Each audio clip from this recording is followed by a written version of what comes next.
Hello, everybody, and welcome to the Relatively Gaming Podcast. My name is Turn-Based TJ, and I am joined by my fantastic, wonderful, incredible, amazing co-host, Enigma 9011, aka Brett. Brett, how you doing today? I'm doing awesome. I hope you are doing well, and I hope all of our lovely watchers and listeners are doing well also. Yeah. Yeah, it is currently 80 degrees and sunny in North Carolina, so I'm doing very well. That's cool. At least it's getting warmer here in New York. I am very happy about that. But Jesus, 80? Come on, man. Yeah, it's super. It's a fall spring though. It's supposed to get cold again in about a week, so we'll see Balls. how long it lasts. Yeah. We usually don't have a spring here. It just goes from like 80 to now all of a sudden it's 95. Sure, sure. But yeah, we're Relatively Gaming here at Relatively Gaming. We talk about some of the gaming news and we talk about some games that we've been playing, and then we have the dreaded mystery segment, which might be some questions, or we might be teaching each other new topics or things like that. Um, so we might as well jump right into it. I know there's a lot of news. So, Brett, what have you got for us news-wise? Hiya. Let's talk about some rumors, shall we? This comes from Polygon and Amy Hart. A God of War spin-off is reportedly in the works, starring Faye. Ooh. An unexpected God of War character is reportedly getting a spin-off from developer Sony Santa Monica. Faye, the wife of Kratos and mother of Atreus, portrayed by Daredevil and True Blood star, today I learned, Deborah Ann Woll, will star in her very own game, rumored to be revealed this year for a 2027 release. The news came to light after well-known leaker Nate the Hate on X, oh boy, revealed that Sony Santa Monica's new game would be set in the God of War universe with Faye as the lead, and with a greater emphasis on action than previous entries. Information surrounding the leak is further confirmed by IGN. Bloomberg reporter, I can read. Bloomberg reporter Jason Schreier previously shared that Sony Santa Monica was working on a new project, but, quote, not a new IP, unquote. Nate the Hate's leak, as well as a LinkedIn profile for a senior writer on the project shared on Reset Era, confirms that there's more God of War on the way. Cool.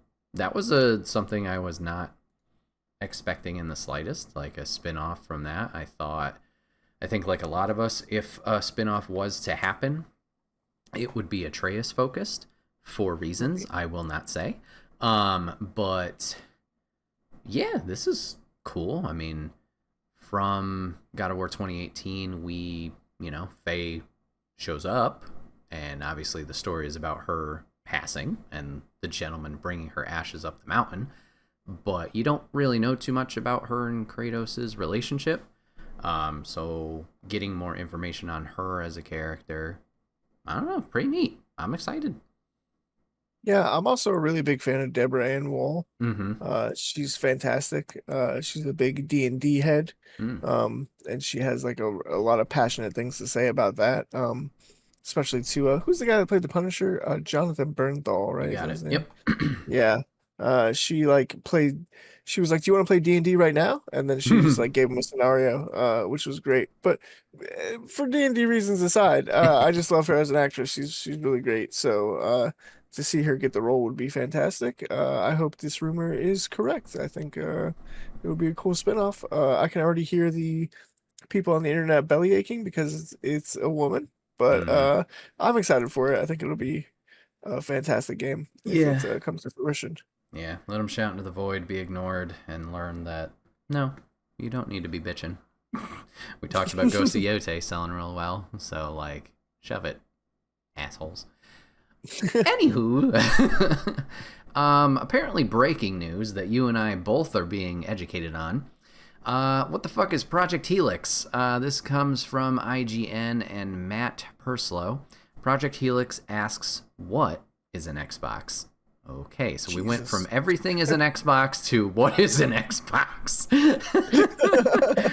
Microsoft plans to rewrite Xbox's DNA, but when is a console not a console? Let's see. Article proceeds. When Asha Sharma was appointed the new CEO of Microsoft Gaming last month, wow, it's been a month already, she entered the Xbox stage with a bold statement. Quote, we will celebrate our roots with a renewed commitment to Xbox, starting with console, which has shaped who we are, unquote. Just weeks later, that commitment has kicked off with the official confirmation that a new Xbox is in development. Project Helix is a quote-unquote next-generation console that can play your Xbox and PC games. The rumors were all true then. Such a feat isn't as simple as it sounds, though, as this hybrid machine has surely presented Xbox's engineering team with an Everest-grade challenge. Because when you consider the way today's technology works, it seems more likely that Helix is a PC that plays Xbox games, not the other way around. And without an incredibly careful approach, Helix could become another addition to the confusing quote-unquote this is an Xbox mess, rather than a brave new console generation. Xbox has created a fascinating challenge for itself. Project Helix has to be 2 devices in one box. A video game console and a PC are, despite their similarities, 2 distinct things. And Helix needs to be both using just a single hardware setup. And that's where the difficulties start. If Helix is to play PC games without any caveats, if this Xbox is to play any and all games available on Steam, Epic Games, Ubisoft Connect, GOG, and any other service, rather than select games ring-fenced by the Microsoft Store, then the hardware will need to be designed with a PC-first mindset. It will need to be capable of running games designed for the PC's open, less precision-optimized environment at next-gen quality, a situation that will presumably dictate the machine's specifications. Anyone who has built a PC to run Cyberpunk 2077 at 4K 60, or perhaps in preparation of the upcoming Crimson Desert, will know the cost of such hardware is astronomical, even more now. In the age of AI-enforced RAM apocalypse, and anyone who has tried to build a PC comparable to a console on a console-ish budget will know the results are typically less than inspiring. The price of Helix then is already rapidly flashing red lights. Plus, if Helix can play Steam games, then the machine provides no guaranteed game revenue flow back to Microsoft, and that will certainly affect Xbox's pricing strategy. The fact that Project Helix even exists in the first place suggests that Microsoft has solved the puzzle of engineering a cohesive set of hardware components that can act both as both PC and console architecture, even if the cost of that flexibility means a device likely, priced in excess of $1,000. Helix can cater to the needs of games coded for different devices, presumably in fashion more advanced than just running a console emulator on PC. But regardless of whether that was an easy feat to achieve or not, the true challenge Helix faces is software, because in many ways it's software that makes a machine a console, not the components within it. The article continues to go on, so please go support IGN and give Matt a click. But interesting. Pivot, almost going the Steam machine route, but another component along with it being the Xbox side of things. Yeah, I think this is disastrous because you can already play Xbox games on a PC. Yep. I can't think of a single Xbox exclusive that is exclusive to the Xbox itself that you cannot play on PC. So, yeah, I don't really understand why they're trying to merge the PC and Xbox market when it's already, like I said, PC can play all Xbox games. I guess on a console level, like if you got a Steam machine, you wouldn't be able to play the Xbox games, I'm assuming, because you're locked into Steam's OS unless you go outside of that and install Xbox into Linux, because Steam machine is going to be a Linux-based system. So if you know Linux, or if you learn how to operate Linux and then you install Xbox on there, then maybe you'll be able to play Xbox games on your Steam machine. But yeah, so maybe that's the only thing I can think of, is that they want that PC gaming experience in the living room with Xbox games, and the Steam machine, I guess, won't be able to do that unless you know Linux. So yeah, I guess there's a slight niche for that, but I still think it's a disastrous move. They should just focus on making the best console they can for the cheapest price they can, cheapest price point, and best console. Yeah, if at this point they want to keep making consoles, like they have numerous studios underneath them. We all know about years ago the Activision Blizzard King acquisition, and then they obviously have Bethesda as well. Like if they want to stay in the console space, yeah, this is a weird move. I don't know if it would just be better to be like, hey, we're a studio now, and we don't make the hardware. We're just selling our titles on a Steam platform or an Epic, or as we've seen more recently, like PlayStation, even getting certain titles. The Switch announcing the Fallout games recently. Like, if that's, I don't know what's more beneficial for them in terms of money. Yeah, this seems like high risk, potentially high reward. But like you said, is the audience there for it? Are we clamoring for it? I know you mentioned the Steam machine, people kind of not jailbreaking, but working on that to get other storefronts. I know the Steam Deck that has those possibilities. I don't know specifics, but I know people have talked about getting other things on their Steam Decks. So yeah. So what? Yeah, I remember when the Steam Deck came out, people used it to get Battle.net on there so they could play Diablo 4. Yep. Back before Diablo 4 was on Steam. So, and I guess that's a good point. Xbox games are on Steam, so you can buy Gears of War on Steam, you can buy Halo on Steam. So there's really even less of a reason to do the whole Linux route. I was just thinking of the Xbox app itself, the PC app itself, Yeah. which I don't even know if they have a Linux version of it. So No idea. yeah, so I just think this is a really weird move. It's really bizarre. It'll be interesting to see how it works out going forward, but also it'll be interesting to see what happens with the Steam machine. There's still a lot of unanswered questions there. So depending on what holes the Steam machine fills, perhaps there still is room for Xbox. Only time will tell. For sure. Switching it up from AAA to the independents, Nintendo hosted an Indie World conference this past week. I believe it was Tuesday as of recording. And it was banger after banger after banger. Some highlights for me. Mixtape was shown off there with a release date of May 7th. Blighted from the studio that made Guacamelee. That title is coming out fall of this year. Toem 2 gets an official summer release window, but no date quite yet. Moonlighter 2 is confirmed for 1.0 at some point later this year.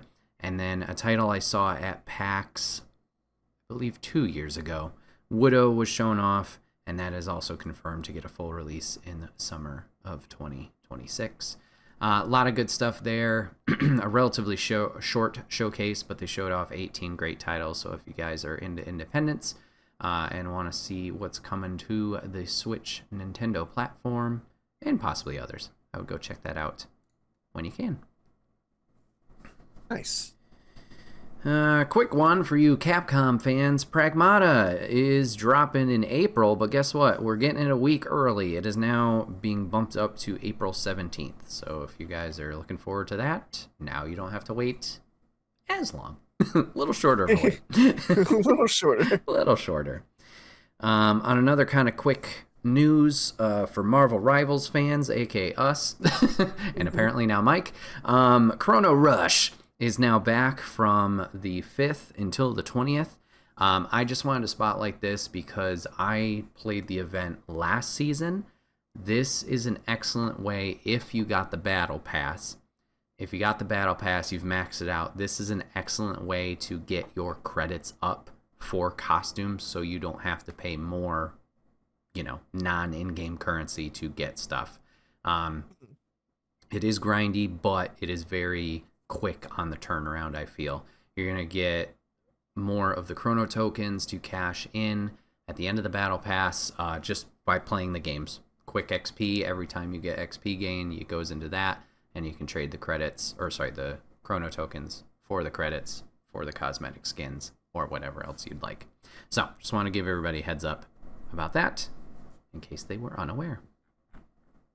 Very cool. I need to do that. Is that the only piece of Marvel Rivals news that you have? That is the only one I have. I know they did announce a whole bunch of stuff. I didn't look into it, so that seems like it may be a future preview. Or what do you call it? I don't know. I don't know. I don't know the word I'm searching for. More from TJ soon, unless you want to put it in here. Yeah, I'm going to put it in right here. Go for it. I'm going to take over your news segment and add a little piece of news for myself, and then we can go back to it. But Marvel Rivals is they revealed Avengers themed launches. So they're gonna do Avengers themed launches all the way up to Avengers Doomsday. In April, they'll be doing the Avengers 1. June will be Age of Ultron, August will be Infinity War, October will be Endgame, and then December, since December 18th specifically, will be Avengers Doomsday. So they're gonna be putting in-game items and costumes and things. I don't know if they'll be changing events or stuff like that, but I can only imagine they'll have events and stuff. Maybe new game modes we've yet to see. So that's all very exciting to Wow. see for Rivals. Yeah, I'm very excited, especially because Age of Ultron is my favorite Avengers movie. So I'm really looking forward to June to see all of the Age of Ultron stuff that'll come out. Even a bigger wow. Wow. Okay, I did not know that Ultron was your favorite there. Nice. Yeah. What else do you have for us for news? Sorry for No, interrupting. no, no. You're good. I have one last piece of news. Oh, no, I'm sorry. I have two. They're both a bit selfish. I will say that. Number one, PAX East is coming up later this month. January. Oh, God. Oh. March 26th through the 29th. PAX East is happening in Boston. I'm going to be there. Very excited as we near the date. But for those of you guys interested or been kind of holding off and waiting to grab tickets, the full expo hall has now been announced. So, PAX Rising, which are new independents on the rise, and different demos are also shown. Who's going to be attending from AAAs to Indie to AA. Those are all there. Special guests have been announced. Panels have been fully put up. So, if you're interested in PAX East or just kind of seeing what it's like, whether you're going or not, you can check that out and see what is available to you, and there is quite a bit going on, just like every year. I'd like to give a shout out to two specific panels that I will be attending and are being hosted by friends of mine. First one is called Game Pretty, a PAX East Quiz. This is going to be hosted by Adam Gumpert of Respawn Aim Fire. I believe this is the first time he's hosting a panel. But welcome to Game Pretty, a video game question and answer quiz show with familiar format to a beloved game show. Come see as your game master Adam Gumper tests a panel of gaming creators' knowledge on everything video games. They'll be quizzed across the gaming spectrum from in-game musical acts to video game business owners and much more. But it's not only the panelists who get in on the fun. With the PAX East audience will also compete to become the ultimate Game Pretty champion. And then making its return is video game trivia, but this one's called Video Game Trivia Judgment. And this is hosted by a friend of the show, Jacob McCourt of the, what's the podcast I shouted out last week? Crossplay Conversations. Wow. And so many more things. Video Game Trivia returns to Beantown for Judgment Hour. This is not a 2003 wrestling pay-per-view. Rats. It's a 60-minute trivia marathon that pits the audience against pairs of video game writers, content creators. There's no need to study because you can't prepare for this test. Host Jacob McCourt will throw out box art game prices and the most obscure questions from the world of video games to try and throw you off your game. Who will come out as 2026 PAX East champions? Round appropriate chance will be encouraged. So yeah, I want to give a shout to those guys with their panels. Very much looking forward to it. I went to Video Game Trivia for the first time live last year and had an absolute blast. Also, they are on YouTube. And also, if you look at the thumbnail of last year's PAX East, somebody took the photo. It was me. Anyways, so if you want to check out past Video Game Trivias, you can do that over on Jacob's YouTube channel. Once again, that is Jacob McCourt, McCourt. So very excited for PAX East. All right, TJ, you ready for one more selfish piece of news? Yes, I'm wondering if it's the one that I have on my list that's I would consider selfish. If you do, I'd be very surprised. And I'd be very Okay. happy for you, but I don't think it is. Okay. It's a big week for me, guys. We're going to get into it later of what I've been playing. I haven't played this one yet. However, I finally took the dip, took the dive, bit the bullet. I now have a Switch 2. That was on my list. No, I'm just kidding. Boo. Oh wow, it looks very clean, very cool. Thanks. Yeah, I'm impressed by the size differential. Yeah, that's what I said. Size matters. Um, Wow. yeah, I know. I haven't played with it at all really this week. But Pocopia was the pushing selling point of like, okay, there's enough on here that I'm like, this feels like a good purchase for me. Pocopia being exclusive, I've dipped my toes into Pokemon ZA. I've been looking forward to Mario Kart World, even though I've heard mixed things. It just looks like a fun time. Obviously, Hades 2 being on there.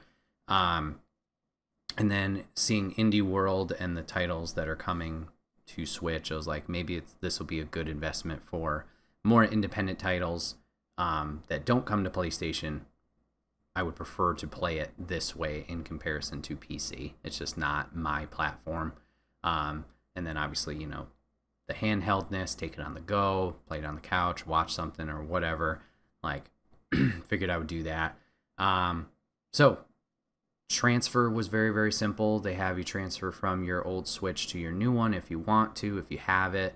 That process was very simple. And yeah, from the little bit I've tinkered around with it, everything seems like a big improvement. So looking forward to jumping into Pokopia this weekend and talking more with you guys about my impressions next week.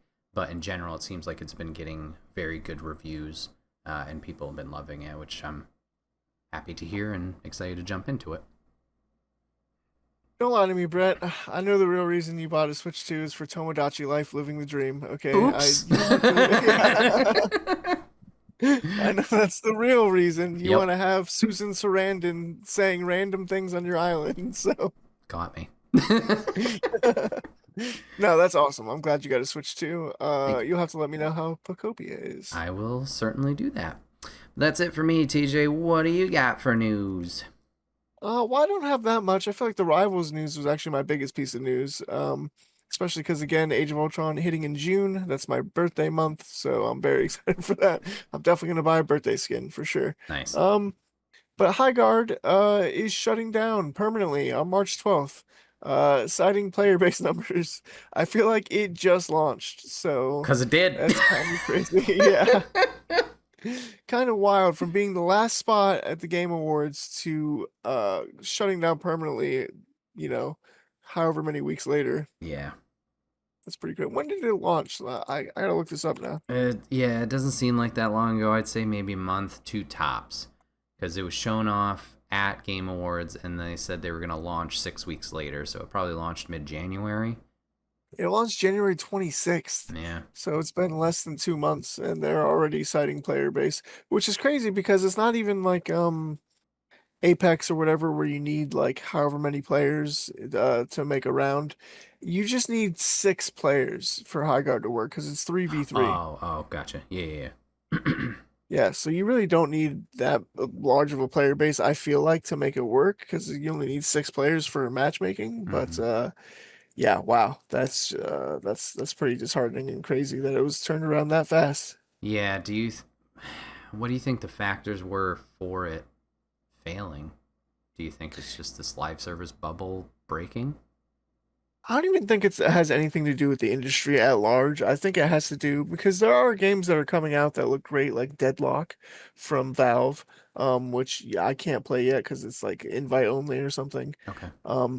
But I think it was just Highguard itself. They kind of do the kitchen sink thing where it's like, oh, you get to mine for resources, and also you're on a horse and you're shooting from base to base, and also it's kind of like Rainbow Six Siege where you have to break down walls and reinforce walls, and also it's kind of like this. So they kind of just threw like everything at this game, and I feel like it didn't really have its own singular identity of like these are the gameplay mechanics, these are the core gameplay mechanics that set it apart and make it different. So I feel like it was really just an issue with the game itself, and people seem to not really like it. I'm not really a competitive shooting fan myself, so I can't really give like an in-depth like of how the game felt or played. But I just know that the community at large, the community that plays games like Valorant and stuff like that, they did not vibe with Highguard at all. And when you don't have that player base, it's a death knell for games like this. Yeah, I wonder if it if it's just I'd hate to use the word gamers. I don't know. It feels very like ugh was saying that, but I Yeah. wonder if people like it's one of those things where once you find your game, in terms of like these live service competitive free to play games, you find your game, you stick with your game. Like Hmm. the Fortnite audience, yeah, it's not the highest of highs that it was, but we know people, if they play Fortnite, they are playing Fortnite, and their library is very limited beyond that, right? And like Hmm. same could be said for Overwatch. Same could be said for like Apex Legend. You mentioned Valorant, Rivals. Like you have your core hardcore base that's like, yep, I'm satisfied with that. And there's nothing wrong with that. But it's very hard to tear them away from that when there's something new. Like Concord failed immediately was another one of these. Granted, it was not the 3v3 that you mentioned with Highguard being, but that was another one where it was free to play, team based shooter, could have been next Overwatch, could have been, the next Rivals, and it just didn't go anywhere. Um, I don't know.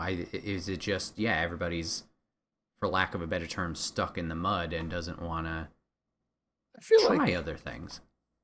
I feel like there's been two games that have broken through from your classic games like that. Those two games I want to mention are Valorant and Marvel Rivals, Mm, because for a long time the community could not imagine any other game besides CS:GO. sure. And CS:GO is still a very dominant game because it is free. Hmm. Um, but Valorant came out and was like, we're gonna be a CS:GO style game, but with a little bit of difference, a little different mechanics, hero abilities, and a little bit more refinement.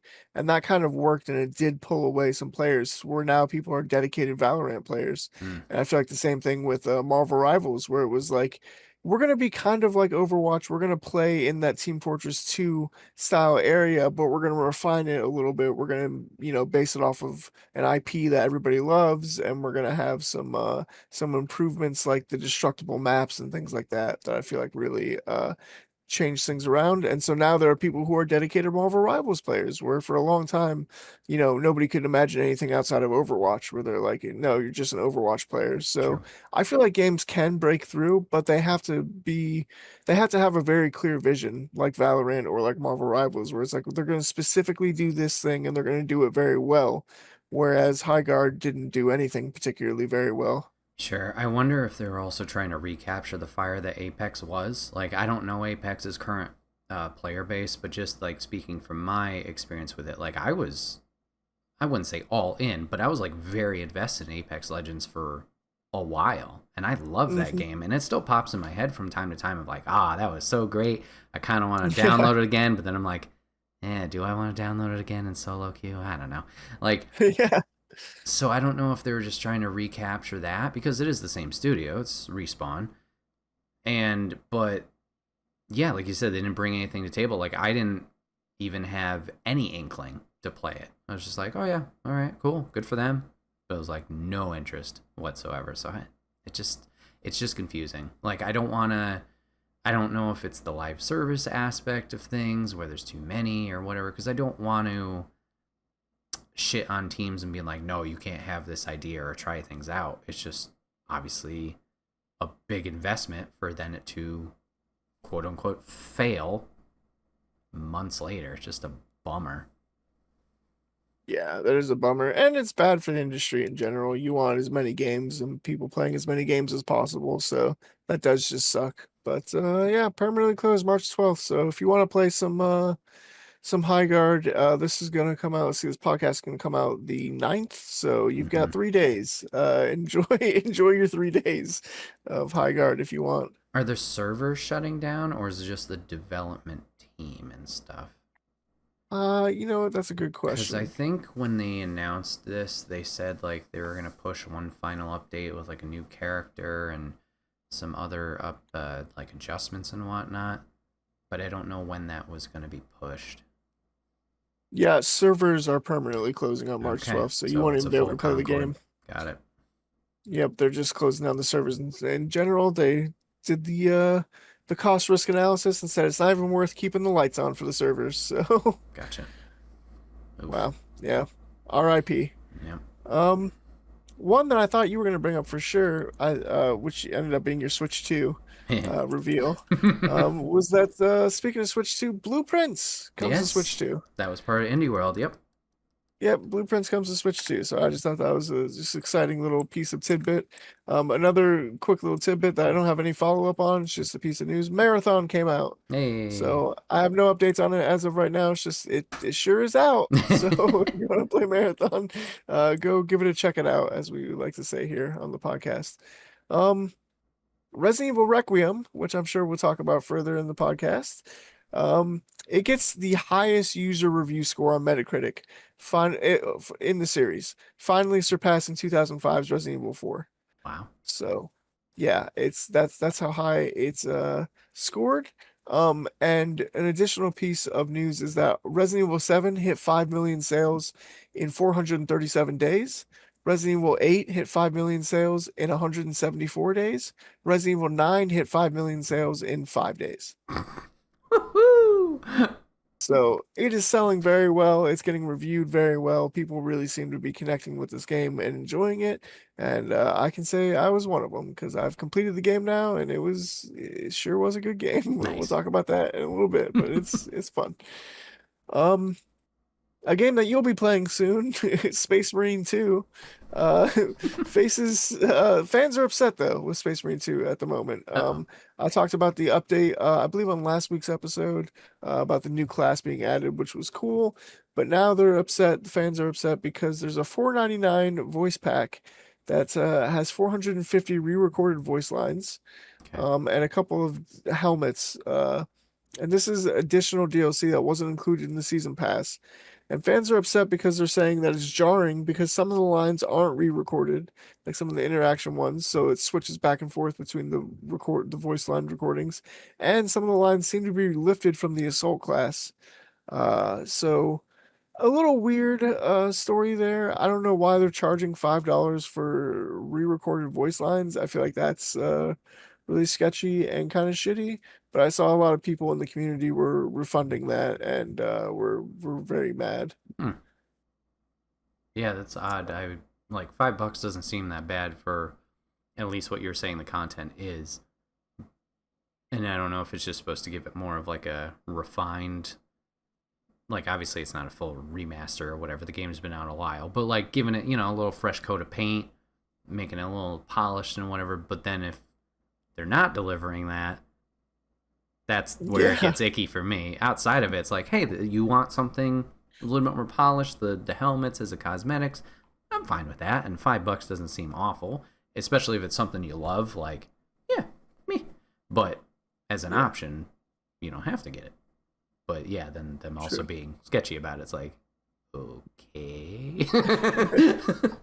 Yeah, so that was a little weird setback. In a deluge of great news for Saber Interactive and Space Marine 2, that was a negative piece of news. So Sure. I hope they can still turn it around and keep it positive and keep fans happy, because it seems like they are committed to updating that game for a long time. Mm-hmm. So, Assassin's Creed Black Flag is getting a remake apparently. Yeah. And it's called Assassin's Creed Black Flag Resynced. Mm-hmm. So that's exciting? Question mark.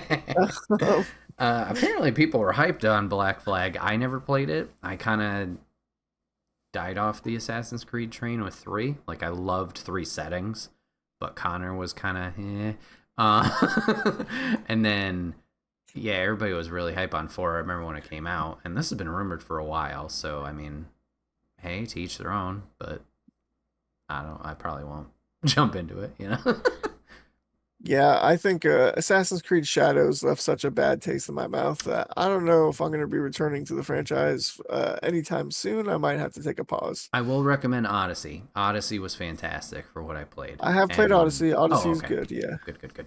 I need to jump back into that at some point. But that was my return to it. But I was like I didn't go with any others. I was like, this was great. I'm good here. Yeah. Yeah, I feel like Odyssey was good. And honestly, Assassin's Creed Shadows lives in the shadow. See what I did there? Lives in the shadow of Assassin's Creed Odyssey and Origins, because I feel like Odyssey did what Shadows wanted to do, but better. So Gotcha. There's that. Um, Slay the Spire 2 has come out in early access, and it breaks Mugenics' record for concurrent roguelikes with on Steam with 177,000 concurrent Steam players. In Damn. fact, it had so many Steam players in early access, it broke Steam for a little bit where you couldn't purchase the game. Ooh. Yeah, also just a heads up, because I may or may not have done this, but if you are going to buy Slay the Spire on 2 on Steam, and you already own Slay the Spire 1, you can purchase the bundle, and it is $22 instead of $25 for no reason. You get 10% off just for owning Slay the Spire 1. So I thought that was a nice little break. That is it. And that's pretty much it. That's all I have for news. Now we get into one of my favorite segments, which is, hey man, what are you playing? So Bret, what are you playing, man? Hey man, my brain kind of turned off last week. I was very like, Steam Next Fest this episode. We got to focus on Steam Next Fest. So I was like, I wrote down things to talk about last week, and then I didn't. So welcome to Bret's lightning round of what he's been playing the past 2 weeks. Quick updates, because I don't really have anything to go too far in depth with on my own. I know we share something, so I'll leave that to the end. Yeah. So quickly, Far Cry New Dawn started on stream. It's really good so far. There's a lot of callbacks to Far Cry 5. Why they didn't call it Far Cry 5 New Dawn, I don't know, but I'm enjoying it so far. Liza P. Overture. Hey, guess who's still on the finale and didn't fight that last boss? Well, he did, but he got his ass clapped. Holy crap. We had a moment of like, oh, we could do it, and then we got slapped so hard that I was like, nope. So at some point, I need to finish this game. I've loved my time in Lies of P's DLC. I have mixed feelings. I like the story mechanics. I don't like some things of how it's played out in terms of a difficulty. I get it. It's a Souls-like. It's supposed to. But, like, I don't know. I wish it was more. Blueprints. Lovely, lovely game. That's why it was Game of the Year for me last year. I keep getting fucking like mind blown at the discoveries that we were making over on stream when we jump into it. I won't go into any spoilers or details, but I hit, not last stream, but the stream before it, a chess related puzzle, and I solved it this past stream. Chef's kiss. Had a great time with that. So now it's just more layers of the onion being peeled back every time I play this game, and I just can't stand it. It's so goddamn good. So, shout out to that game. Okie dokie. Hi, friends. This is your preview for next week. Bear with me. WWE 2K26 dropped in early access today. Guess who made sure he got out of work early so he could play it before this podcast? This guy. So I've dipped my toes into 2K26. I'm loving it so far. I'm just going to give quick, real thoughts here. Next week, we'll do a more in-depth of, like, overall thoughts. I don't want to say review, but, you know, we'll deep dive things a little bit more. Gameplay, same bread and butter stuff that we've been doing for years. Little refinements, all appreciated. Presentation's good. Some models got a very good improvement and quality of life, like, to them.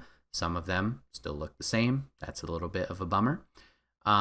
Mode-wise, the ones I've played have been really good.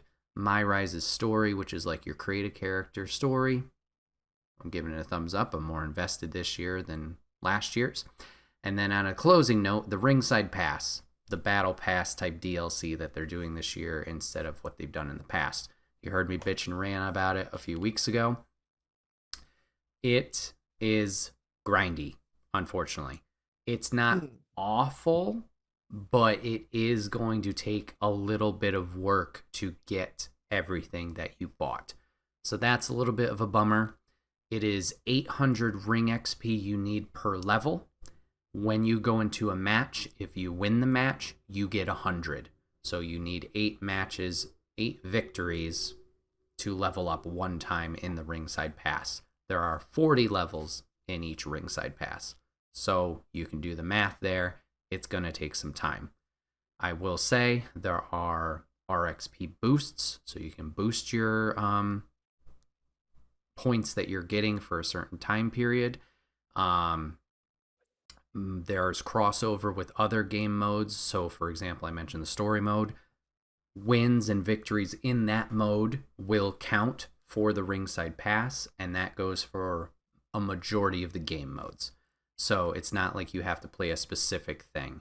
My faction, which I've mentioned is grindy, also has a lot of crossover between them where progress is being made. So in that avenue, I think it's good. Crap, I meant to make a note of the YouTuber.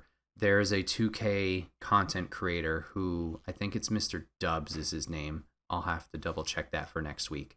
But he made a good observation. This is the first season. The game is new. Everything's new to you. It should be easy to get through that pass because, you're playing everything. You're taking it all in. He brought up a good point. He's curious how it's going to be in upcoming seasons when there's not as much fresh content to be played. So we'll have to see there. If you want to grind it out and make it easier for yourself, there are also the content creators out there that have found a way to cheese it and make it very easy. If that's your thing. To me, that doesn't sound very fun, but I get it. You got to do what you got to do kind of thing. So 2K26, I hope to talk more in full next week, but just want to give a shout. I'm enjoying my time with it so far. Last one is a shared one, and this one we'll deep dive into Resident Evil 9. TJ, would you like to lead this? Requiem. Or you want me to lead it? Well, I have beaten the game and started a second playthrough. So I feel like you haven't beaten the game yet, right? Correct. So, let's get your impressions first. What are you thinking of the game so far? Cool. All right. So now this is me not looking into any guides or anything like that. I'm only looking at my PlayStation stats. So who knows how accurate that is. I believe I'm at the halfway point. I'm not going to say what that is. If you know, you know. I'm somewhere else. I'm trying to be vague here. Mike's yelling at me like, you're only a third of the way through. Anyways, that's where I left off last stream, was at this big transitionary point in the story.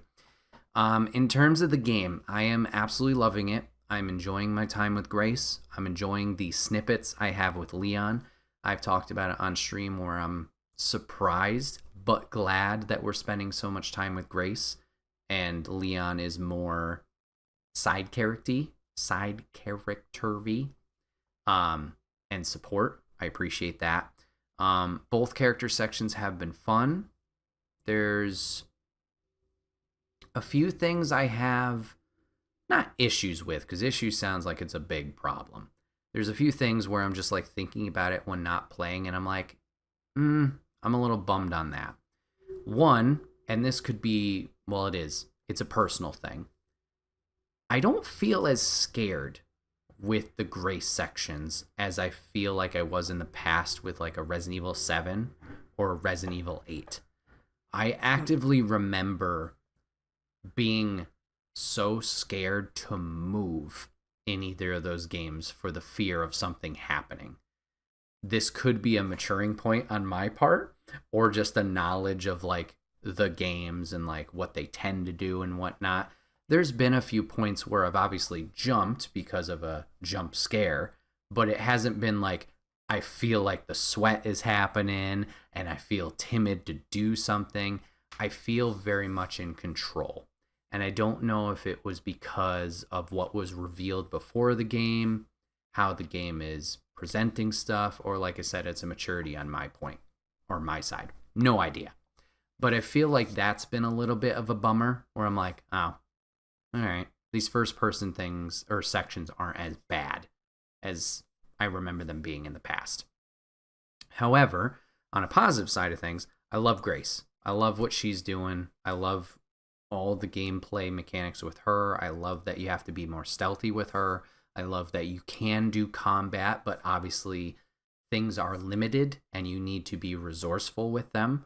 I don't count this as a spoiler. So, The addition of the injectors, I think, is fantastic to just go and blow up zombies and completely eliminate them from your path. I think that's been a huge asset to me and a strategy of like, okay, this is really a choke point. I got to get rid of you because I don't think I can deal with running back through here again.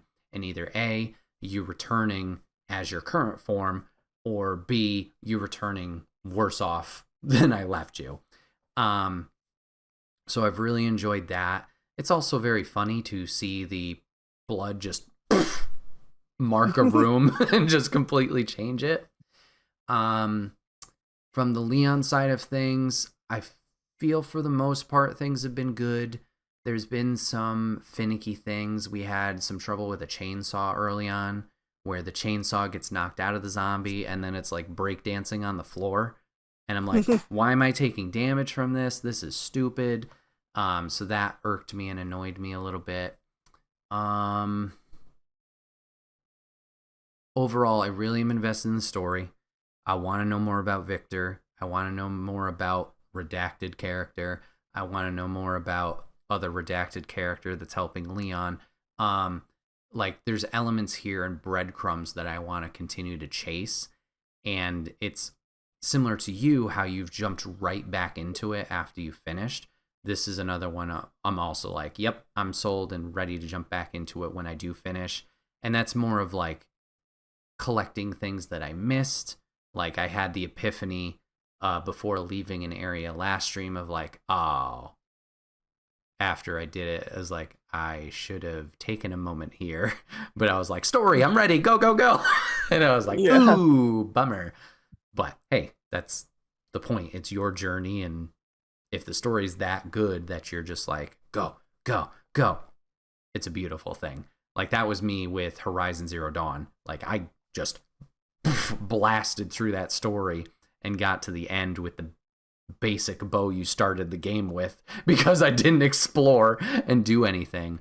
So really big props to this story and what they're telling here. I think Capcom's done a fascinating job telling it, and I've really enjoyed it. It's just been little things here and there. I'm just like noticing, yeah, oh, this wasn't what I expected, but it's not a detriment to what this game is doing and what the story has to offer. So, yeah. Yeah, I will say, you said we spend a lot of time with Grace. I feel like the game is front loaded with Grace, and this is not a spoiler or anything, but you will spend about 50% of the time with Grace and 50% of the time with Leon. Sure. So it will make up for it. Sure.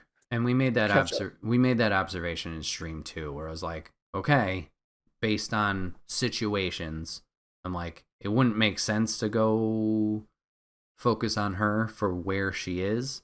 So yeah, it seems like now I'm like, okay, Leon's our guy. I didn't want it to be a situation where Leon comes back and Grace is just like, hi, I'm over here, and like you barely play as her kind of thing. Because I didn't want it to be like, I love Ethan from 7 and 8. Yes, he's a pain in the ass sometimes and a little bit annoying. Also, I know it's my first Resident Evils, or Resident Evil 7 was my first one, so there could be that kind of factor. But I know a lot of people didn't like Ethan, so I didn't want this to be an overcorrection of like, oh, well, people hated Ethan, so they're going to hate a new character in Grace. We better, call in the big guns and bring Leon back, and we'll focus on him type of thing. So I'm glad it's the way it has been so far. Yeah, it's been pretty great. Grace's story is definitely the most interesting part of the game for sure. No offense to Leon. I feel like Leon gets the gameplay chops. Although, if you prefer the survival horror, classic survival horror stuff, then like you'll appreciate Grace's sections more.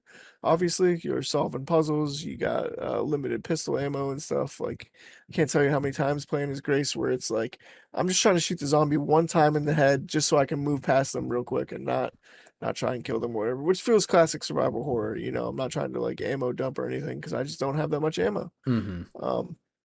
I will say that the second time I've been playing on modern difficulty, and man, is that way more fun than classic difficulty because you have so much blood to play around with. Well, that sounds weird, but you have so much blood to play around with to make injectors and make extra handgun bullets and stuff. And I just want to touch on playing the game a second time real quick as well, because you do have the extra content shop and the challenge from, you can unlock stuff from the challenges. Mhm. A lot of the stuff you can unlock is like gameplay changing, where it's like literally you can unlock weapons. You can unlock an automatic pistol for Grace. Mhm. So if you can get the ammo for it, that's another question entirely. But you can unlock yeah, the automatic pistol for Grace. You can unlock the Matilda for Leon, and like a different like a one-shot revolver type gun that he has and stuff. So you can unlock a lot of different things that way to make the second playthrough fresh. And also, there's a mechanic. I don't believe you've gotten to it yet, so I'm not going to spoil exactly what it is. But there's basically the merchant type situation from Resident Evil 4, Mhm. where you upgrade your weapons and stuff. There's a Okay. way to do that in this game, and you don't get to do it until a certain section of Leon's campaign due to story reasons for what it is. However, upon a second playthrough, you're able to access this merchant style situation right from the get go, and that really makes it makes the gameplay a lot more fun, because even in those short Leon sections, you're like, okay, I can upgrade my weapon and stuff. Um, with that, I don't want to spoil too much, but the way you get points for the merchant style thing is actually by killing enemies this time. Mhm. So that's not really the case in Resident Evil 4. So in Resident Evil 4, you want to kill all the enemies, obviously, because the combat is great and fun, and a lot of times all the missions revolve around killing all the enemies. However, you don't technically have to. You can shoot them in the kneecap and knife them and run around them, and things like that. You don't really have to. But in Resident Evil Requiem, it incentivizes you to annihilate everything. So it really incentivizes you to kill everything. So I really like that aspect of it, because it's like, no, if I take the extra time to kill the zombie, I will be able to upgrade my shotgun more. So like that was really cool. Yeah. Um, the Leon sections are very fun. They're so fun that it's got me playing Resident Evil 4 again. Um, which I'll shout that out here in a moment. But I'm playing Resident Evil 4 Remake again because of the Leon segments in Resident Evil 9.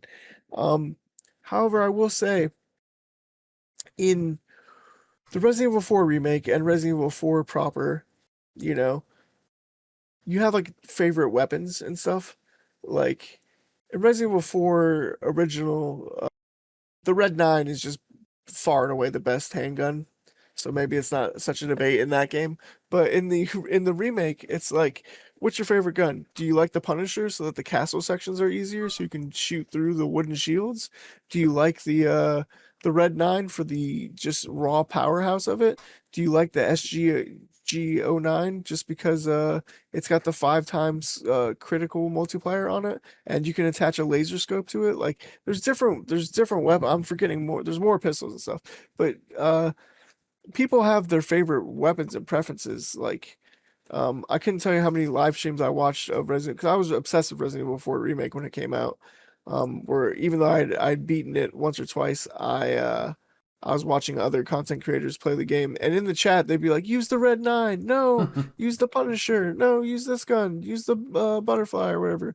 But in Resident Evil 9, I didn't feel that. I felt like there's one pistol that's far and away better than the other pistols. And you're just gonna use that pistol. There's like 2 of each weapon type, but like you're pretty much just gonna upgrade the weapon, and then that's it. So it's not really as nuanced as like Resident Evil 4 weapons, where it's like I really prefer to use this specific weapon. I really don't feel like that's the case in Resident Evil 9, so that kind of puts a bummer on Leon's gameplay a little bit for me, especially on my second playthrough, where I'm like, yep, I'm using the same pistol again that I used on my first playthrough. Whereas in Resident Evil 4 Remake, on like my fourth playthrough, I'm playing with like a different handgun than I was, because I'm able to use it differently and get different effects and stuff. So yeah, that was a bit of a bummer. So Leon sections is they're great. They're just not as good as Resident Evil 4 Remake for me, and Resident Evil 9, which it doesn't have to be because it's in a different game and it's tied to Grace's section. Um so I do love Grace's section. It reminds me of Resident Evil 2 Remake. Which by the way is my favorite Resident Evil game is Resident Evil 2 Remake. Even though I played 4 for way longer, Resident Evil 2 Remake is still my favorite. So the fact that Grace's section reminded me of that game really is a big compliment, is a big boon. Mhm. So yeah, I've been loving Resident Evil Requiem. I'm excited to finish it for a second time. I don't know if I'll play it on insanity mode. Mhm. I think that might. I've never been one to play the games on the hardest difficulties. Even Resident Evil 4 Remake, I play on hardcore, but I will not play on professional because that's just. I'm not Leon the professional. That's not happening. So so yeah, that's Requiem in a nutshell. For me, at least, those are some of my thoughts having played it a second time now. I know I really focus on the Leon sections and not the Grace sections, but I feel like the Grace sections speak for themselves. They're very good. It's very good survival horror, puzzle-based mechanics. It's just very solid all the way around. Classic Resident Evil. Um, Other than Requiem, though, I have been playing Slay the Spire 2. Hey. Um, I started Slay the Spire 2. I haven't played it very much because I bought it literally last night. And then I've been working all day. So I've played it for maybe 45 minutes to an hour. But I did get a chance to play as the two new characters, the Regent and the Necrobinder. Um, the Regent is very fun. He sits in a chair, or she, they sit in a chair. I don't know what their gender is, but they sit in a chair. Um, a throne, I should say. And when they attack, it like shoots stuff from the stars, like swords and stuff. And that's actually their secondary resource is called stars. It's like a separate resource, and some cards that they have will utilize a certain number of stars. I have seen another card that I have where it says next turn gain a sun and a star. I haven't gained any suns before. I don't know what that's about, so that's probably for future playthroughs or different builds and things like that. So the region was pretty cool, and then the Necrobinder I really had a lot of fun with. You get a little hand, bone hand called Osti, and it absorbs all unblocked damage. Even though it only has 1 HP. So basically, it takes 1 HP away from you. At the start of every turn, the Necrobinder's ability is that you get one. I forget what it's called, but it's basically like let's call it undead. You get like one undead, and it gives the Osti one HP. But you can get other cards where it's like add 5 undead, and then Osti will have like 6 HP. So you can do that to like buff up the skeleton hand there. It's really cool. It's a really cool mechanic. I didn't get very far with Austin, unfortunately. I think the build that I was using wasn't very good. I was prioritizing, sorry, not with Austin, with Necrobinder. I didn't get very far with Necrobinder. The build I was using, I don't think was very good. I was prioritizing building up that Austin health HP bar, but I wasn't really prioritizing my damage. So by the time I got to one of the mini bosses, I could not do enough damage to them, and I ended up dying. But it's very fun. Even with the returning characters, like the what's the warrior called? Is it like Mm, something classed? yeah, don't remember off the top of my head. I'll look it up right now. Slay the Spire 2 characters. The Ironclad, not Ah. cast. Yeah, the Ironclad, even playing as the Ironclad, which is the default character you have unlocked, um, even their gameplay was a little bit different where like they had a mechanic where you could lose life. It'll be like sacrifice 1 HP, but then gain 16 block. Mm. So you're like, oh shit, well I want 16 blocks, so I'll sacrifice 1 HP. And then you get other cards where it's like every time you lose an HP on your turn, you get a certain buff. So then it's like then all of a sudden I was prioritizing cards that like made me lose HP. And as far as I can tell and know, that's not in the first game. Mm-mm. That's not a mechanic the Ironclad has is like losing the HP. So it seems like they've really mixed up the decks and made them different. So it's not just even though it's returning characters, you're gonna be playing them completely differently. So that's really cool. I didn't get that long of a chance to play as the Silent because I immediately got smacked down and died. I've just never been good with the Silent in either Slay the Spire games now, so I didn't get very far with her. But I didn't notice anything that was like super different. But I didn't have any shivs or anything, so Her deck was playing a little bit differently. She did have some poison abilities back, so there is that, but I think it was used in a different way. So all in all, I feel like the game is trying a lot of different things. It's mostly just mechanically different as far as the cards go, but the gameplay itself, the core gameplay is still like exactly the same. It's just that the cards are all going to be different and you're going to have new characters and stuff like that. So, um, does any of that make you want to try the early access? Are you wanting to try the new characters or try the new decks? Sure. So are all there's the 3 base game characters and the 1 technical DLC character, all 4 of them returning in this one? I believe so, except for the Watcher. I don't think the Watcher's coming back, which was the DLC character. Right. Okay. And then how many new characters are there in total? Or do you know? Just 2. So I think there's 5 characters altogether. Yeah, I mean, I'm definitely intrigued. Obviously, I gushed about Slay the Spire 1 after you made the recommendation. So I'm definitely intrigued. I might jump into it with you. I know there's the co-op mode for sure. A lot of good stuff. Yeah, I feel like co-op is the biggest upgrade to the game, because otherwise, like I said, it plays very similar to Slay the Spire 1, just mechanically changed a little bit. Sure. Yeah, sounds great. Yeah, I've been playing that, and then I alluded to it a little bit, but I just wanted to touch on it real quick. I'm playing Resident Evil 4 Remake again, and I have, let me see what Steam says here, what my hour count is.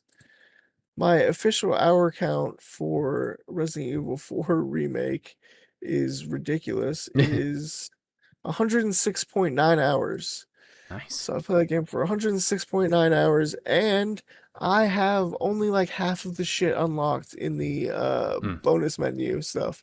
Like, there's a lot of stuff that I don't have unlocked because it's like beat hardcore mode with like an A rank or higher, and it's like, well, I suck, so I haven't done that. Sure. So, yeah, there's like all these unlockables that are like skill based or time based or things like that that I just haven't unlocked. So there's so much content in that game. There's the mercenaries mode, which is just a lot of fun and will take you a decent amount of time to perfect every single character on every single map.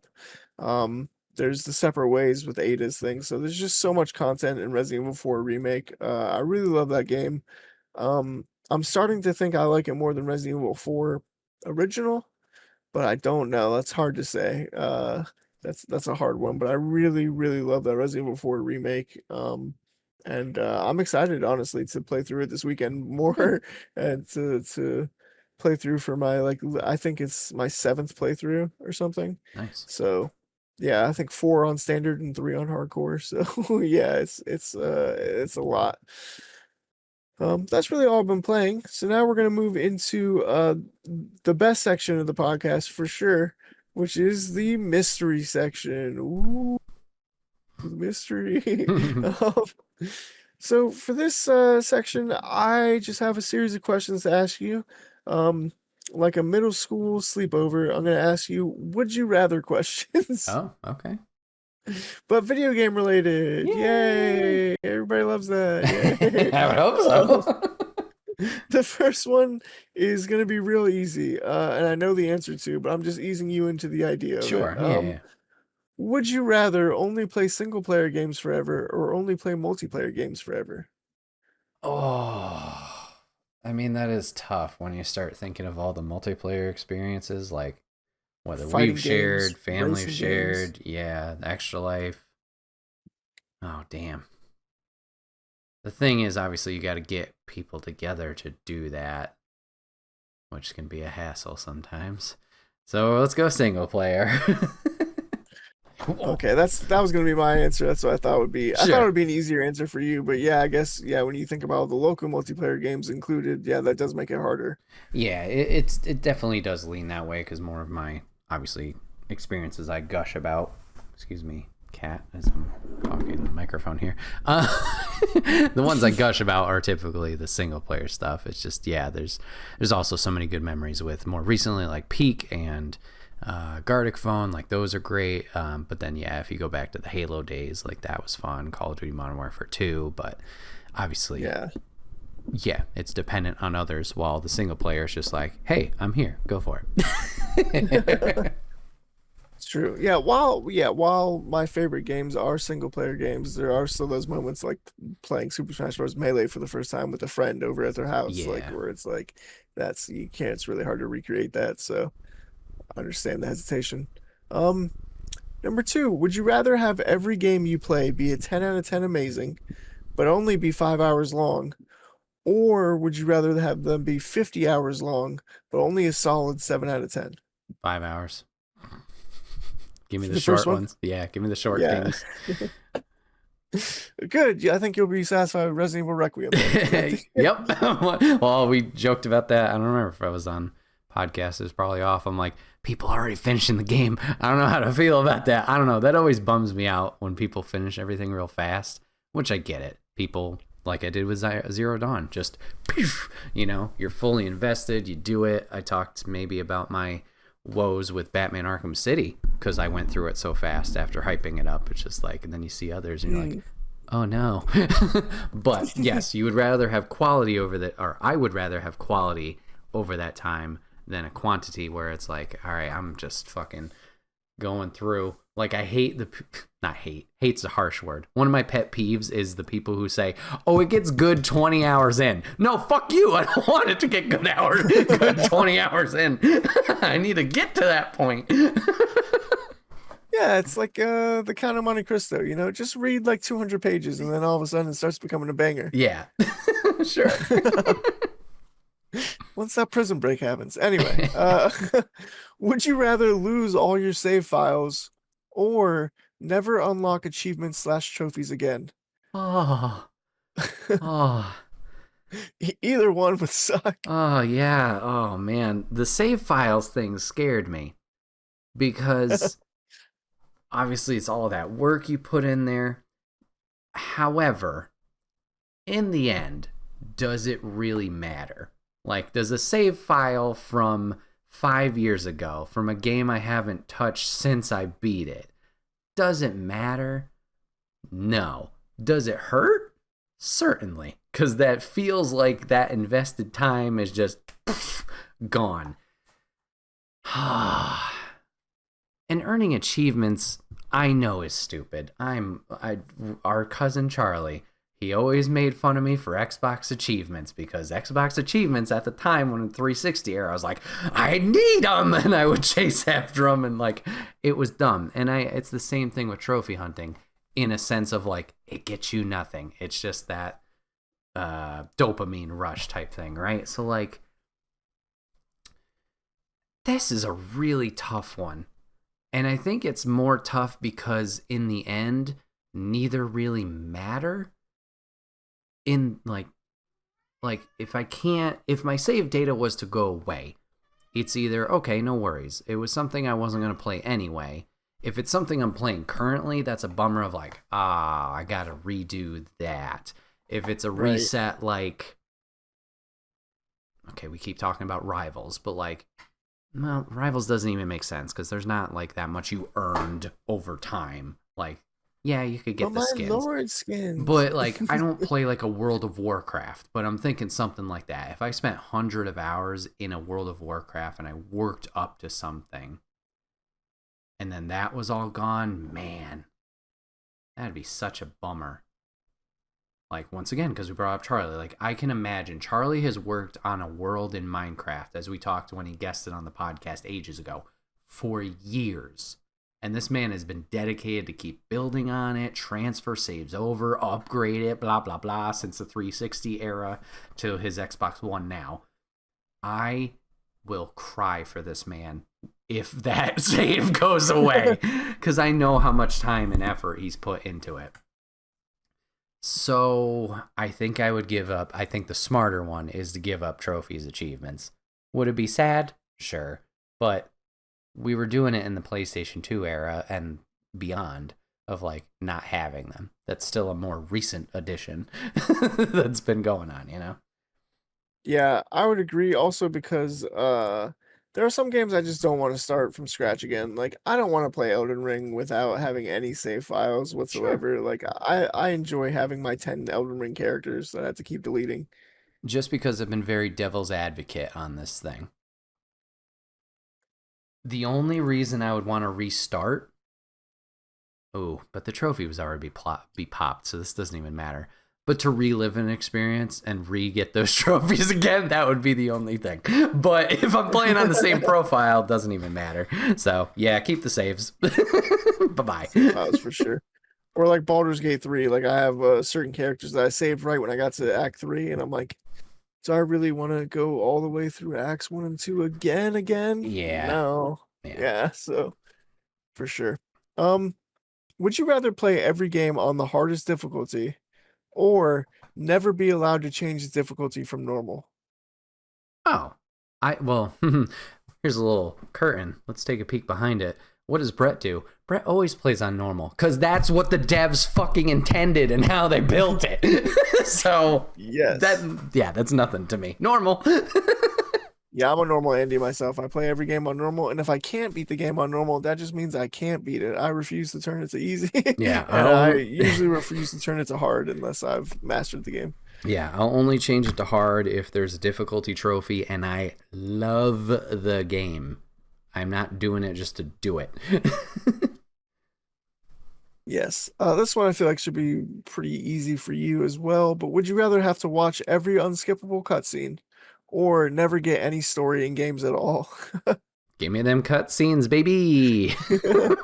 So those Metal Gear Solid like hour-long Yeah, cutscenes. I've heard about that, and that's why I've kind of stayed away from. Well, another reason I've stayed away from Death Stranding is like I don't want to watch a movie right now, Kojima. Come on, man.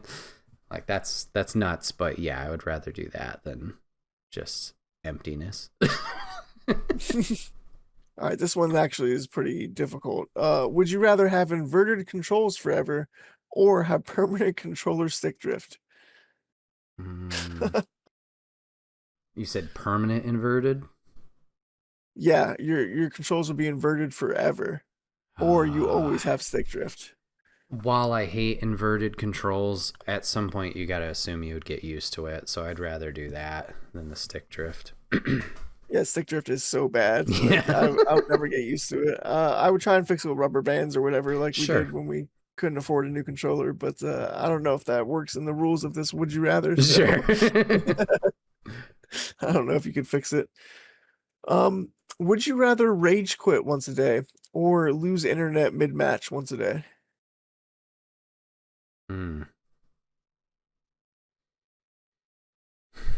I think the internet. The rage quitting.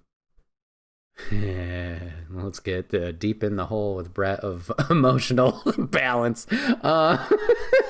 Not that it happens already, but when you get in a low with games and you're like, nothing's fun, I don't want to play anything, that just sucks. So to have that be a guarantee every day, obviously on a different level of emotional instability, no thank you. The internet thing would be annoying, but also it's like, do you play those types of games? If it's me playing Marvel Rivals, yeah, of course. I've dealt with some lag here and there. So a disconnect, while a bummer, if I know too, it's like, okay, there was my one and done, then I know I'm in the clear type thing. So Yeah. it's those types of situations that I've heard. Yeah, you got to do this once a day. Okay, at least you know past that point. Woo! It'll be We're stressful good. leading up to it, but Yeah, I feel like rage quitting is like people joke about it and stuff, but when you legitimately quit because you're so angry, that's a really bad feeling. I've yeah. only rage quit games like a couple of times. I can count like 2 or 3 times that's happened. One of them was Sekiro Shadows Die Twice. I have rage quit that game. That game made me so fucking angry at one point. But yeah, I try not to do that. I try not to get to that point. Yeah, I think like I've had a lot of down moments in Lies of P lately, but I've always wanted to go back. I think there's only been one game in recent memory that I have quit and I've been like, nope, I'm absolutely done. Oh no, there's two. There's two I've raged quit. Both on Was one of stream. them Go ahead. was one of them Elden Ring? No, it was not. Oh. At least to this level. Like, obviously, I did stop Elden Ring, but I wasn't like, I hate Elden Ring and I'm never going to try this again. One we've talked about, I believe, here is Danganronpa V3, the third in the Danganronpa game series. I hated that ending so much, and there was so much exposition after the reveal it got to a point where I was toggling through and I stopped. I was like, okay, stream, we're not going to see what is supposed to be the ending. I was like, we're done. I'm pissed. Fuck this. Fuck the investment. I'm done. So that's one. And the other one I made peace with, but at the time, this was early in the stream career, I rage quit Catherine because I was so pissed off that I couldn't solve one of the levels. Amazing game in terms of like the puzzle atmosphere. The story's okay, but it is a good one overall. But I was just getting so frustrated because it is a time-based get through this level, and I just couldn't be like, I can't figure out what fucking box to pull and move this and do that. Like I said, I did make peace with it, and I have gone back since and beat the game in its entirety, but that was my first of like, fuck this. I'm done. Yeah, that's fair. Would you rather only play games you've already beaten or never replay a game again? I feel like it's an easy one to go with the new experiences always. It would be a bummer not to revisit things for sure. I'm trying to think of what would hit the hardest. So my official answer is always new experiences. You have the memories of the old stuff for sure. Yeah. But it would be bummer. Kingdom Hearts is a big one for me that I go and replay from time to time. So that would suck not to go back to. The Insomniac Spider-Man games, like I've been itching to go back and play the second one again, but that first one I played a few times. The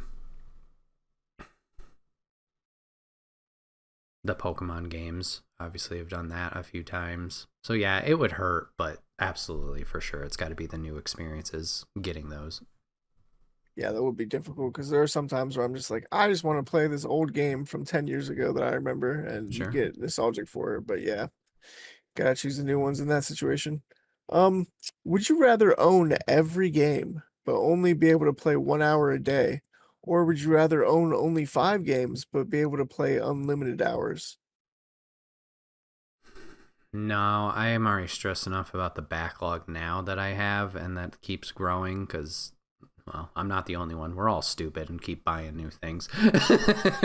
So I would rather the 5 games unlimited time than an hour with everything, because then it would be the paralysis fear. What do I play? What do I spend this hour on? And while that hour doesn't go away because I'm overthinking it, it would be like, oh, that'd be awful. So no, I'd rather have the 5. What would be the 5? That would be a tough choice to make. Yeah. Better be some replayability in there. But yeah, I feel like I do that already where it's like I'm after work, I've got 2 hours. I can play any game. Sure. I have 200 games in my Steam library. Yeah. And I just sit there going, what fucking game do I want to play? Yeah. Would you rather only play retro games or only play brand new releases? Brand new releases. Brand new. Sorry, I love. You're not a big retro boy? No. I appreciate people who are, and I like it too. Like video game preservation is very important. But I respect people who are like, oh, I got a Jaguar. Oh, I got this Sega Saturn. Oh, I got this old Nintendo, and I'm gonna play this on it. And I'm like, that has no appeal to me. I don't know. Like, it's only if I were to go play something quote unquote old, it's something that I have a distinct memory with. It's not like, oh, I want to play this game from 19 something, you know? It's like, nah, give me the new stuff. I know that sounds shallow, but No, I understand in a way, for sure.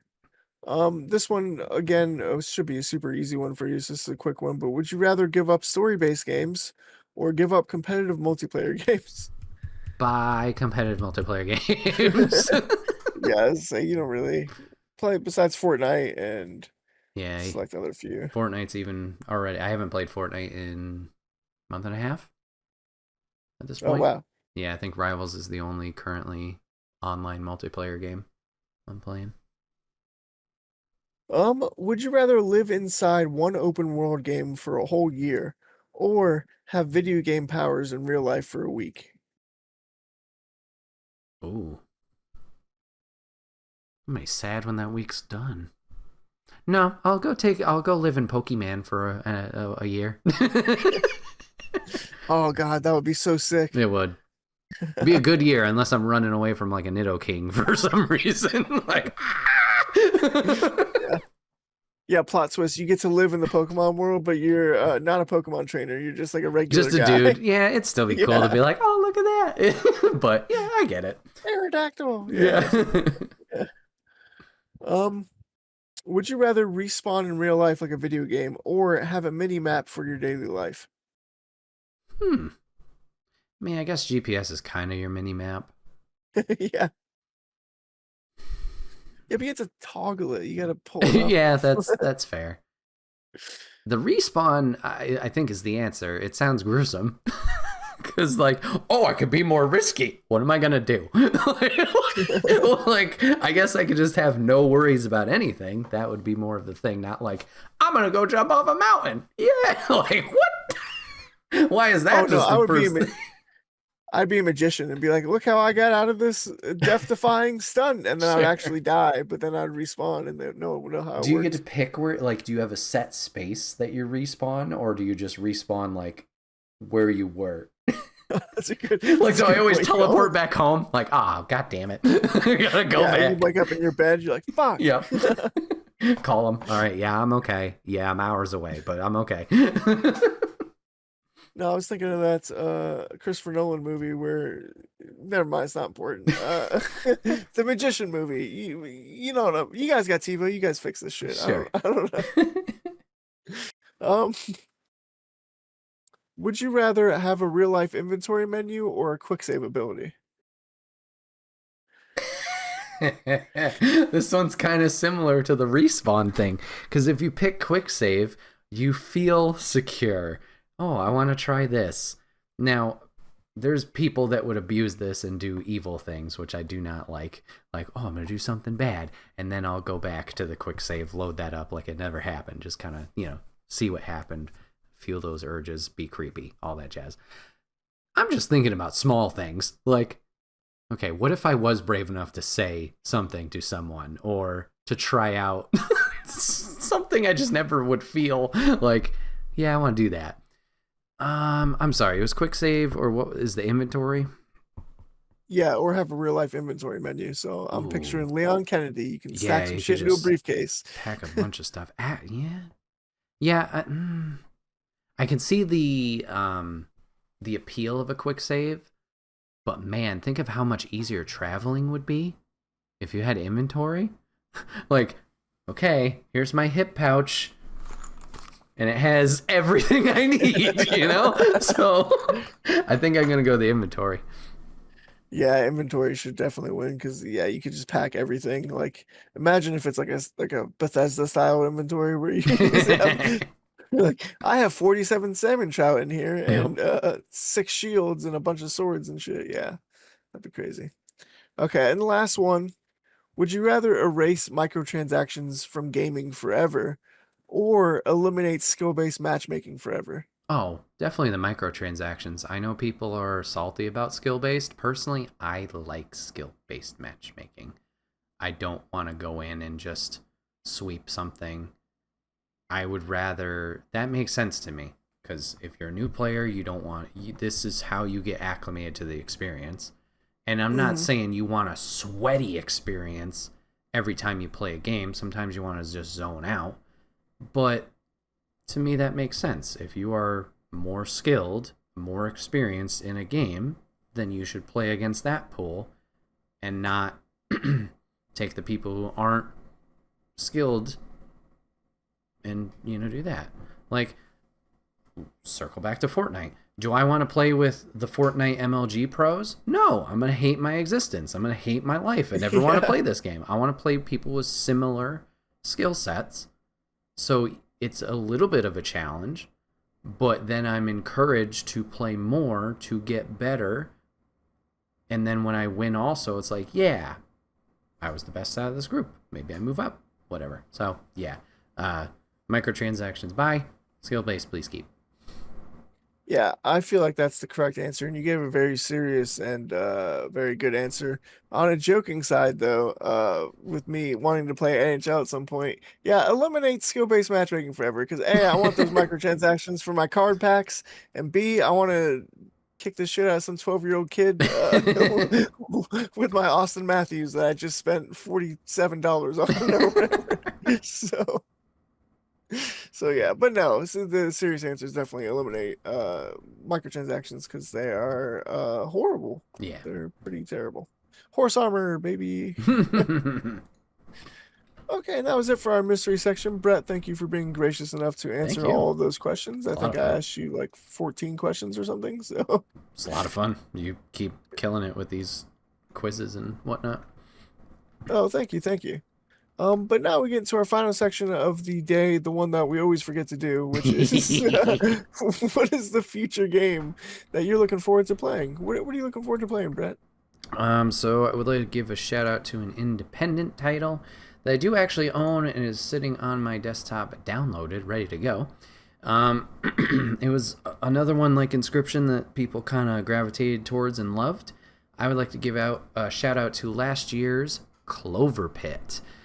Clover Pit is a 2025 roguelike psychological horror indie video game developed by Italian studio Panic Arcade and published by Future Friends Games.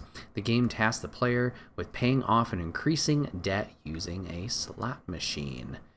And then from Steam itself, a roguelike slot machine nightmare, gamble for your life in a never-ending debt simulator. So yeah, it sounds like a very fun loop. And it's got the spooky vibes of Inscription. I've heard No Small Games podcast. Shout out to the two hosts there, Katie and is it Emily? I think it is. I'm so sorry, ladies. They are amazing. Please go go check out No Small Games. But they had a Clover Pit specific episode not too long ago, and just hearing them talk about it, and I've heard so many other people hype it up over the last year. I was like, all right, it's time to finally bite the bullet. I grabbed it, but I haven't played it yet, so I need to do that at some point. But it just sounds like it's like right up my alley with the rogue aspect of it, and then that little tinge of mystery spookiness behind it, where it's like, ooh, there's something behind, obviously, the loop, the gameplay loop that you're running into. So I want to give a shout out to Clover Pit. That's great. Also, a never-ending debt cycle was the name of my memoir. So, Sure. oh gosh, no, that sounds great though. I can't wait for you to play it and talk about it on the podcast. That would be great. My game, I apologize if I've shouted this out before. I don't believe I have, but there's a chance that I might have. And that is a game that I've been meaning to play for a long time, but it may not be for another month or so because it is $45. And that game is Jagged Alliance 3.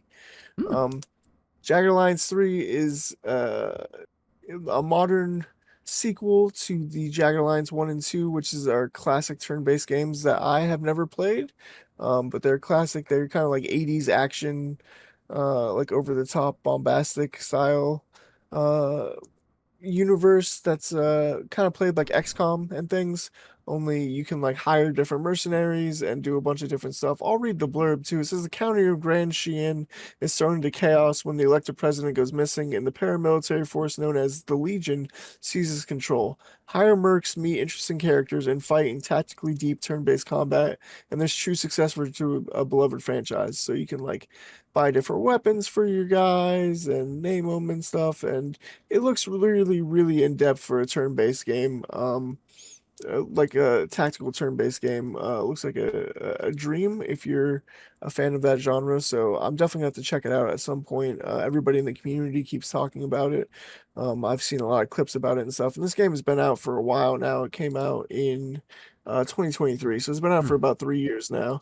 Well, a little less than 3 years, but yeah, people still keep talking about it and bringing it up, and I still keep seeing gameplay clips of like snipers and stuff like that, hitting some crazy where it's like you have 6% chance to hit, and then they hit it, and it's like, oh my god. So unlike XCOM where you have a 95% chance to hit and you miss, you just shoot the wall, and you're like, what the fuck? 95% chance, my ass. But yeah, Jagged Alliance 3 looks really good. I hope that I can play it sometime soon. Very cool. And that's going to be it for the podcast. So thank you everybody for listening so much. I really appreciate it. I'm going to go play some more Resident Evil. I don't know about you, Brett. I wonder what I'll be playing. Will it be wrestling? Will it be Pocopia? Will it be the dichotomy of man? We'll see. Or all three. Yeah. You have a good weekend ahead of you for sure. Yeah. But on that note, goodbye, guys. Bye. Bye.